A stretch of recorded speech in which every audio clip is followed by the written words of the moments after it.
नरेश मीणा की तबीयत खराब है और मैंने समझाने का भी प्रयास किया कि भूख हड़ताल आप समाप्त करें और अपन दूसरे तरीके की सरकार से लड़ेंगे। हम पहले ही दिन से नरेश जो आंदोलन करा उसके साथ है और पहले दिन जब पार्लियामेंट चली थी उस समय डूंगरपुर बांसवाड़ा के सांसद, नगीना के सांसद, मैं स्वयं था।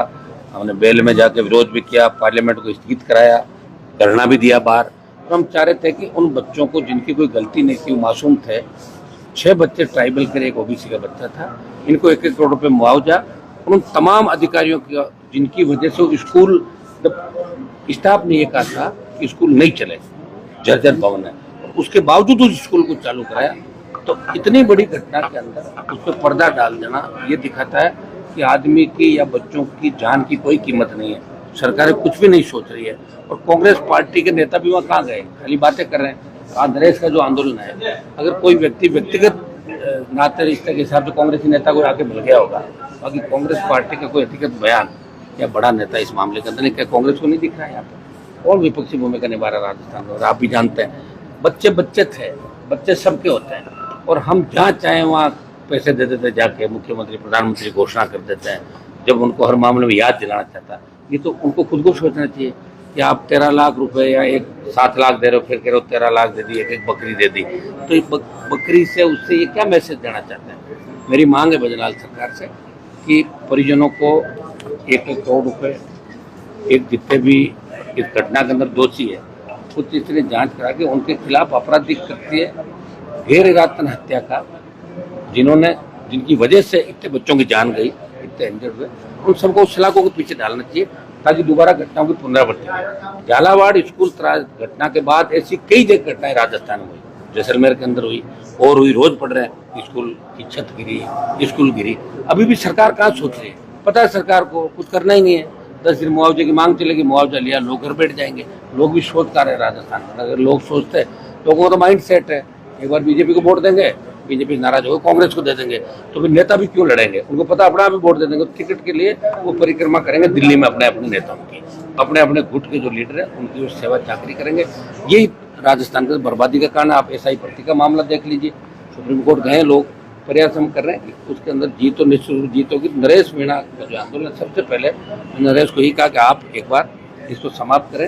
राष्ट्रीय लोकतांत्रिक पार्टी और राजस्थान का जवान इस आंदोलन में उन बच्चों को न्याय दिलाने के आप लोगों की साथ पहले दिन से हमें समर्थन की घोषणा कर दी। आवश्यकता पड़ी तो इस आंदोलन को और बड़े रूप में राजस्थान के अंदर करेंगे और हम मिलकर करेंगे, इसमें कोई दो राय नहीं। पहले भी मैं इनके साथ, क्योंकि मेरे कमेटी का टूर था, मैं बाहर चला गया।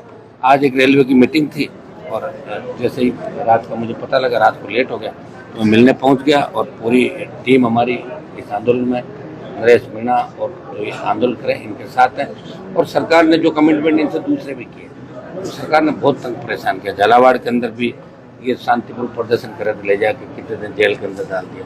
ये तो लोकतंत्र की हत्या राजस्थान के अंदर हुई। देश के अंदर अघोषित इमरजेंसी है। इंदिरा गांधी ने तो एक बार इमरजेंसी लगाई थी, यहाँ तो रोज इमरजेंसी इस देश के अंदर लग रही है। ये इमरजेंसी के हालात राजस्थान के अंदर बन रहे हैं। भजनलाल और इनका पूरा परिवार, इनके तथाकथित साले जमीनों के धंधे करने में लगे हुए।